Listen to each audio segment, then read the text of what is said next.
માં ભગવતીના ચરણોમાં કોટી કોટી પ્રણામ। નવરાત્રિના 9મા દિવસે માં સિદ્ધિદાત્રીના સ્વરૂપની આરાધના કરવામાં આવે છે।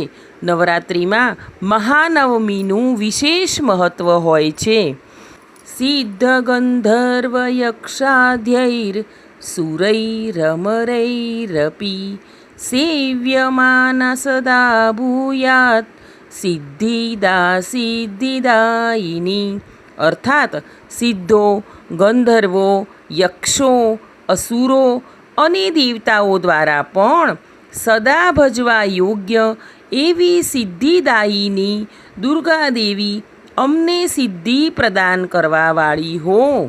માં સિદ્ધિદાત્રી ભક્તોની ઈચ્છાઓ પૂર્ણ કરે છે અને ભક્તોને યશ, શક્તિ તથા સંપત્તિ આપે છે।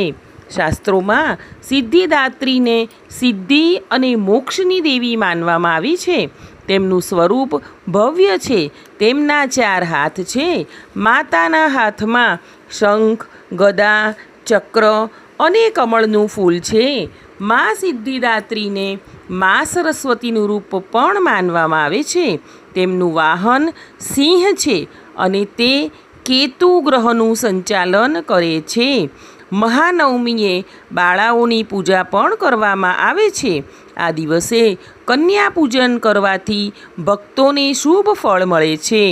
દેવી ભાગવત પુરાણ પ્રમાણે બ્રહ્માંડની શરૂઆતમાં શિવે રચના માટે આદિ પરાશક્તિની ઉપાસના કરી એવું માનવામાં આવે છે કે આદિ પરાશક્તિ દેહ સ્વરૂપ ધરાવતા ન હતા। આથી આદિ પરાશક્તિ શિવના અર્ધા દેહમાંથી સિદ્ધિદાત્રી સ્વરૂપે પ્રગટ્યા। આમ શિવના અર્ધનારીશ્વર સ્વરૂપમાં અર્ધો દેહ તે દેવી સિદ્ધિદાત્રીનો દર્શાવાય છે। તેમની ઉપાસના મનુષ્ય ઉપરાંત દેવ, ગંધર્વ, યક્ષ, અસુરો અને સિદ્ધો પણ કરે છે। જે ભક્તો નવમીના દિવસે મા સિદ્ધિદાત્રીની પૂજા અર્ચના કરે છે તેમની બધી સિદ્ધિઓ પ્રાપ્ત થાય છે। માની ઉપાસના કર્યા પછી ભક્તો અને સાધકોની લૌકિક તથા પરલૌકિક બધી ઈચ્છાઓ પૂર્ણ થઈ જાય છે। સૃષ્ટિમાં કશું તેને માટે અગમ્ય નથી રહી જતું અને સર્વત્ર વિજય પ્રાપ્ત કરવાનું સામર્થ્ય તેમનામાં આવી જાય છે।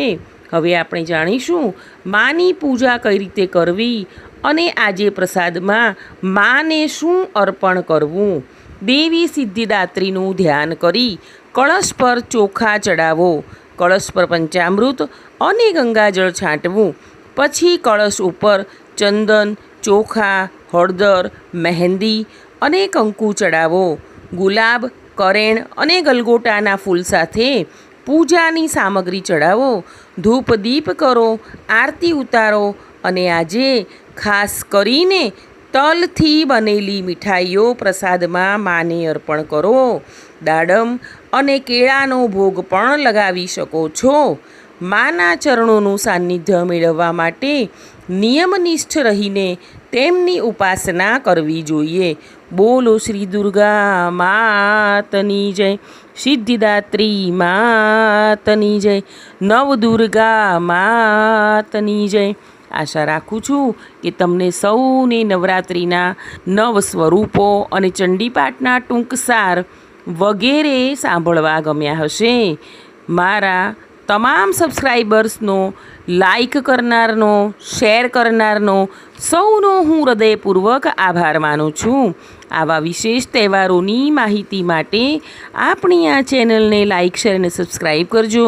આપણે સૌ હંમેશા ખુશ અને નિરોગી રહીએ તેવી માના ચરણોમાં પ્રાર્થના।